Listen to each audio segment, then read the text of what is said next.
марта по 12 апреля в республике вводится домашний режим самоизоляции для всех граждан всех возрастов без исключения. Данная мера призвана не допустить распространения коронавирусной инфекции.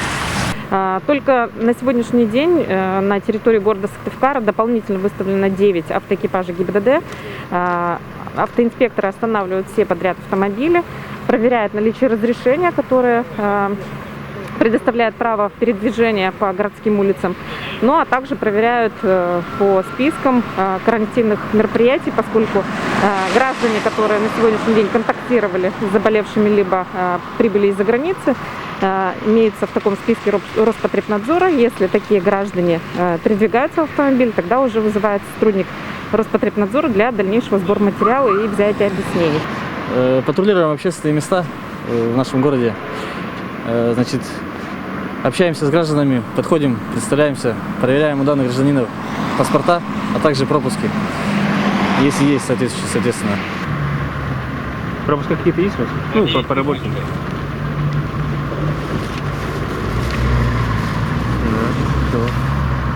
Сейчас, минутку. Сырой Дмитрий Михайлович. Ага, все, 6 минут. На 5 85. Куда данные записываете? А? Куда данные записываете? А здесь проверяется, кто у нас на карантине, например, кто прибывший. Сейчас куда едете? Домой к тебе были?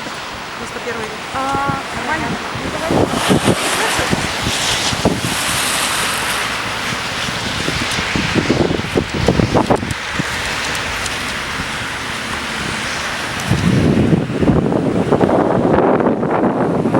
Да, это какая-то моя дочь.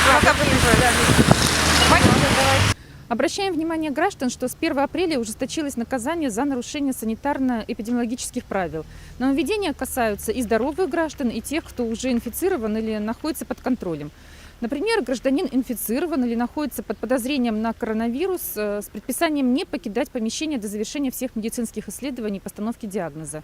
К нему применимо действие статьи 6.3 Кодекса об административных правонарушениях. За невыполнение требований для нарушителей предусмотрена ответственность в виде штрафа до 40 тысяч рублей. Если же здоровый гражданин в условиях режима самоизоляции прогуливается в парке или с ребенком на детской площадке, занимается скандинавской ходьбой, жарит с компанией шашлыки, это тоже административное правонарушение. Штрафных санкций в данном случае тоже не избежать, их размер составляет до 30 тысяч рублей. Если же нарушение правил повлекло по неосторожности массовое заболевание людей или действием виновного лица создана угроза массового заболевания, то наступает уголовная ответственность.